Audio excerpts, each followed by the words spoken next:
삶의 기적을 일으키는 30분 예배를 시작하도록 하겠습니다. 하나님께서 오늘 우리에게 주신 말씀은 사도행전 15장 36절에서 41절까지 말씀입니다. 이 말씀 제가 봉독하도록 하겠습니다. 며칠 후에 바울이 바나바더러 말하되 우리가 주의 말씀을 전한 각 성으로 다시 가서 형제들이 어떠한가 방문하자 하고 바나바는 마가라 하는 요한도 데리고 가고자 하나 바울은 밤빌리아에서 자기들을 떠나 함께 일하러 가지 아니한 자를 데리고 가는 것이 옳지 않다 하여 서로 심히 다투어 피차 갈라서니 바나바는 마가를 데리고 배 타고 구브로로 가고 바울은 신라를 택한 후에 형제들에게 주의 은혜의 부탁함을 받고 떠나 수리아와 길리기아로 다니며 교회들을 견고하게 하니라. 아멘. 오늘도 이 시간 하나님께서 우리에게 주신 말씀을 듣기 전에 잠시 기도하는 시간 갖도록 하겠습니다.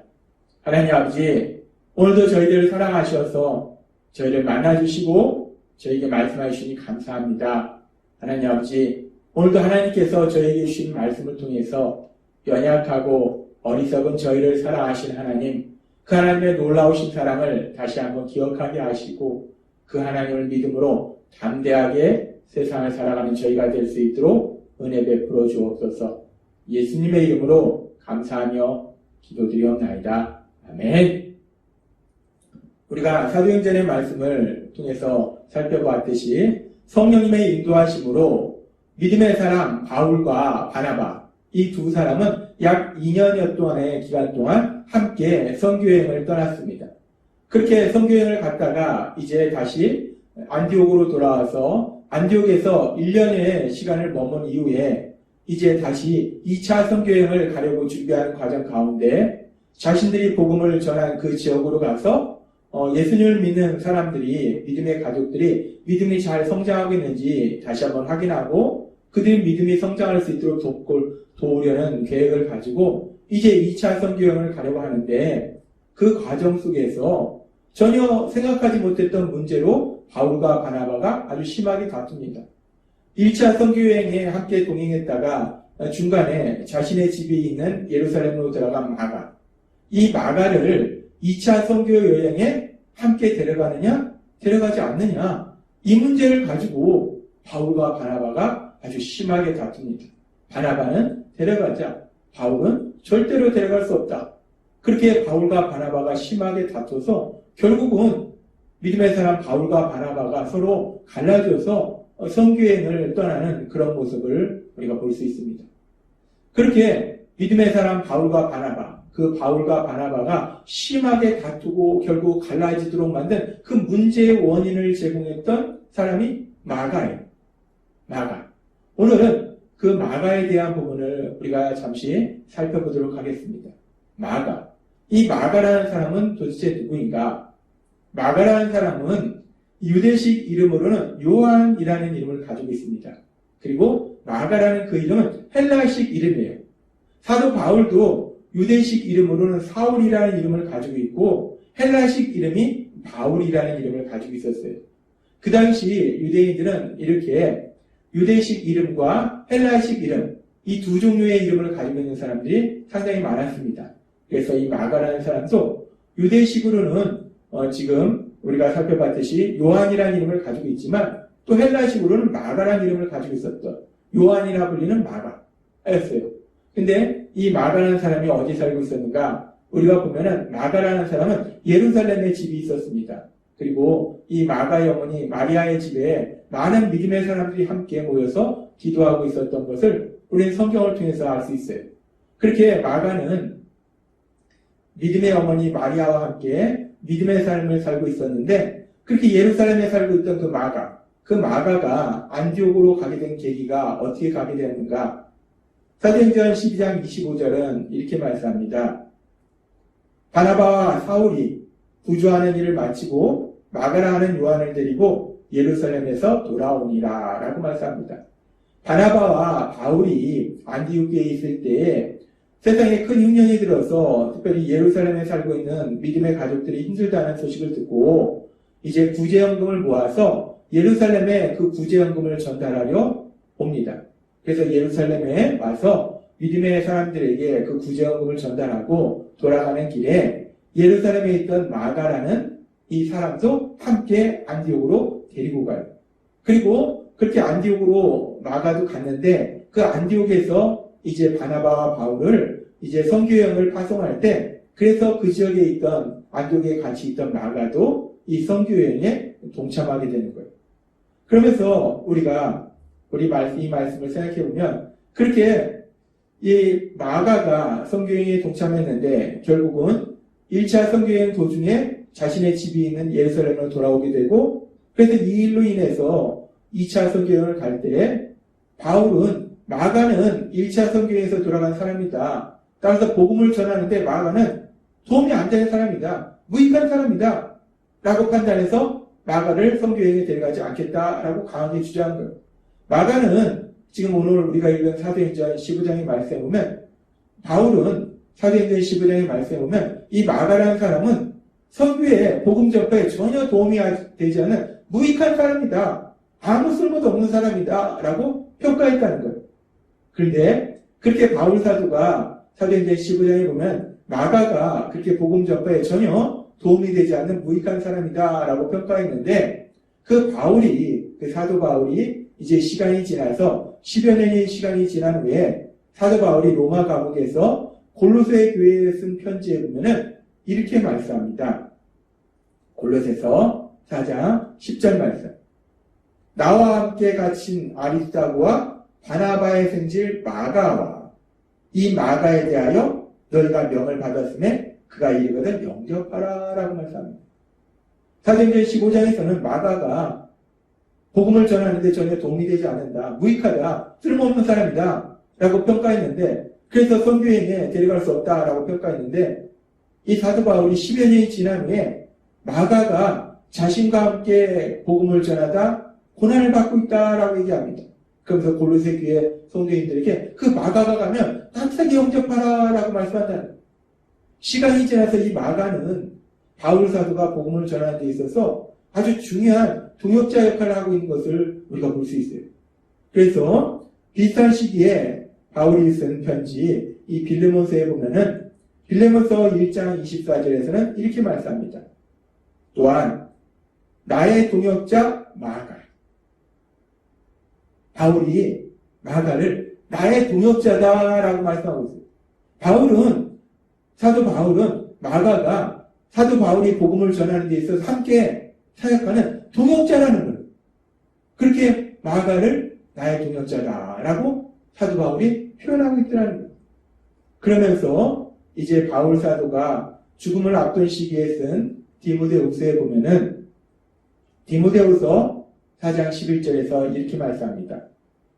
누가만 나와 함께 있느니라 내가 올 때에 마가를 데리고 오라. 그가 나의 일에 유익하니라. 라고 표현합니다. 마가를 데려오라는 거예요. 마가가 바울의 일이 뭡니까? 복음을 전파하는 사역이에요. 하나님 나라를 확장하는 사역입니다.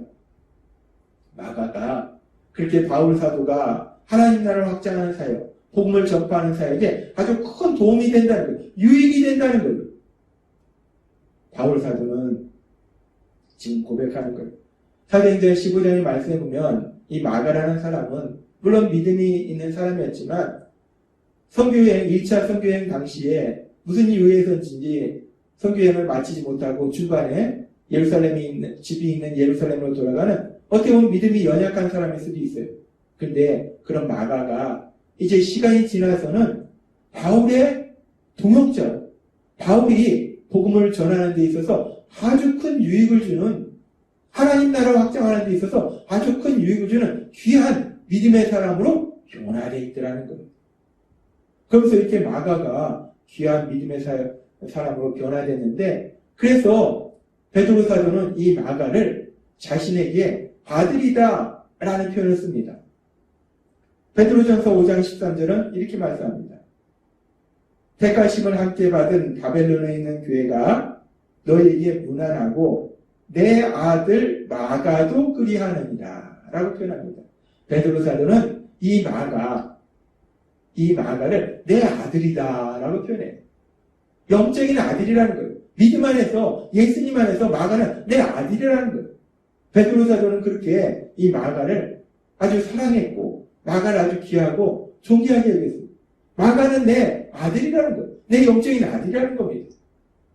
이렇게 마가는 훗날 베드로 사도에게 영적인 아들 같은 그런 존재로 변화됐다는 거예요.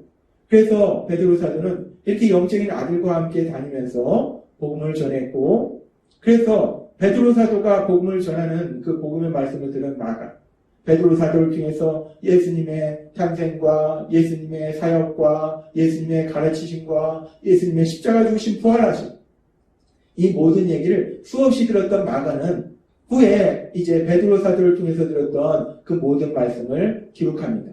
그래서 예수님의 탄생, 예수님의 사역, 가르치심, 십자가 죽으심, 부활하심, 그 모든 것을 기록해요. 그래서 마가가 기록한 것이 사복음서 중에 하나인 마가복음서예요. 1차 선교여행 도중에 집이 있는 예루살렘으로 돌아갔던 어떻게 보면 연약한 믿음의 사람 마가, 이 마가가 이제 세상의 그 많은 사람들에게 예수님의 그 삶과 죽으심에 대해서 알려주는 그 복음서, 그 마가복음을 기록한 그런 마가복음의 저자로 하나님은 사용하시더라는 거예요. 그렇습니다. 마가라는 사람은 우리가 사도행전 15장에서 살펴봤듯이 바울 사도와 함께 1차 선교여행을 갈 당시만 해도 무슨 이유에서인지 선교여행을 마치지 못하고 중간에 집이 있는 예루살렘으로 돌아가는 믿음이 연약한 사람이었어요. 그런데 그런 마가가 이제 시간이 지나면서 그런 마가가 바울 사도, 그 사도 바울의 동역자고 사도 바울에게 또 하나님 나라 확장하는 데 있어서 큰 유익을 주는 사람이고 베드로 사도의 영적인 아들이고 더군다나 그 마가는 사복음서의 중에 하나인 마가복음을 기록한 저자로 하나님이 사용하시더라는 거예요. 우리는 이 마가의 삶을 통해서 다시 한번 하나님의 그 놀라우신 역사하심을 볼 수 있습니다. 한때는 복음 전파에 전혀 무익한 사람이었는데 성령 하나님께서 계속해서 역사하심으로 인해서 이 마가가 복음 전파에 아주 유익을 주는 사람으로 변화되게 하는 거예요. 그런데 우리가 이렇게 마가가, 이렇게 믿음이 연약했던 마가가, 복음 전파에 무익했던 마가가 굳건한 믿음의 사람으로 변화되고 복음 전파에 유익한 사람으로 변화되는 그 과정을 보면은 그 과정 속에 성령 하나님의 크신 역사하심이 있다는 거예요. 성령 충만한 바나바를 사용하셨다는 거예요. 성령 충만한 바나바를 사용하셔서 마가가 이렇게 굳건한 믿음의 사람으로 변화될 수 있도록 하나님이 역사하신 것을 우리는 성경의 말씀을 통해서 볼 수 있어요. 우리가 사도행전 15장의 말씀에서 볼 수 있듯이 사도 바울은 마가는 복음 전파에 무익한 사람이다. 1차 선교여행에서 돌아가지 않았느냐. 더 이상 마가는 선교여행에 데려가지 않겠다라고 바울이 강력하게 주장할 때 그런 바울과 결국은 심하게 다투고 결국 갈라져서 선교여행을 떠나면서 사도행전 15장 39절은 이렇게 말씀합니다. 서로 심히 다투어 피차 갈라서니 바나바는 마가를 데리고 배 타고 구부로로 가고 라고 말씀합니다. 바나바는 결국 그 마가를, 바울은 복음 전파에 전혀 무익하다, 선교여행 도중에 돌아가지 않았느냐, 그런 사람을 다시 선교여행에 동참시킬 수 없다라고 강하게 주장했는데 바나바는 결국 그 마가와 함께 선교여행을 떠나더라는 거예요. 마가가 비록 1차 선교여행 도중에 돌아갔지만 바나바는 그런 마가에 대해서 비판하거나 정죄하거나 질책하는 것이 아니라 그런 마가에게 다시 한번 기회를 준다는 거예요. 그런 마가에게 예수님의 사랑으로 그를 사랑하면서 다시 한번 그 마가가 복음 전파의 그 사역에 동참할 수 있는 그 기회를 다시 한번 주더라는 거예요. 그렇게 성령 충만한 바나바와 함께 하신 성령님의 역사하심을 해서 바나바를 통해서 마가에게 그 예수님의 크신 사랑이 전해질 때 결국 마가는 그렇게 성령님의 역사하심을 해서 바나바를 통해서 전해진 그 예수님의 한없는 사랑으로 인해서 마가가, 믿음이 연약했던 마가가 믿음이 굳건한 사람을 변화되는 놀라운 역사가 일어나더라는 겁니다. 우리는 오늘 이 말씀을 통해서 마가와 바나바의 삶의 모습을 통해서 다시 한번 성령 하나님의 역사하심과 예수님의 사랑에 대해서 우리가 생각해 볼 수 있어요. 비록 한때는 믿음이 연약한 사람이었지만 훗날 굳건한 믿음의 사람이 되어서 복음서를 기록하고 바울의 동역자가 되고 베드로 사도에게 영적인 아들과 같은 역할을 감당하는 그 마가가 그렇게 변화될 수 있었던 것이 무엇인가? 마가를 그렇게 변화시킨 것은 결국 성령 하나님의 역사하심이라는 거예요. 성령 하나님께서 바나바를 통해서 마가를 예수님의 사랑으로 사랑하시니까 예수님의 사랑이 그 삶 속에 넘치니까 결국 마가가 그렇게 변화되더라는 거예요. 그것은 마치 예수님 믿는 사람들을 강력하게 박해하던 사도 바울이 다마섹 도상에서 예수님을 만나니까 그 예수님의 사랑을 체험하니까 180도 그 인생이 바뀐 것처럼 그렇게 마가도 변화되더라는 거예요. 그렇습니다. 성령 하나님은 사람을 변화시킨다는 거예요. 마가를 변화시킨 성령 하나님, 바울을 변화시킨 성령 하나님. 근데 그 성령 하나님이 예수님을 믿는 우리와 함께하고 계심을 믿습니다. 따라서 그 성령 하나님은 지금도 우리 안에서 능력으로 역사하셔서 우리를 변화시켜 주신다는 거예요. 우리를 어떻게 변화시켜 주신가? 우리를 구원하신 예수님을 닮는 모습으로 우리를 변화시키고 계심을 믿습니다.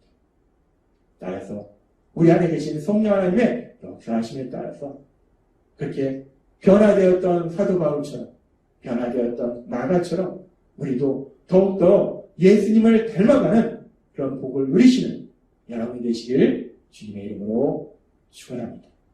기도하겠습니다. 하나님 아버지 감사합니다.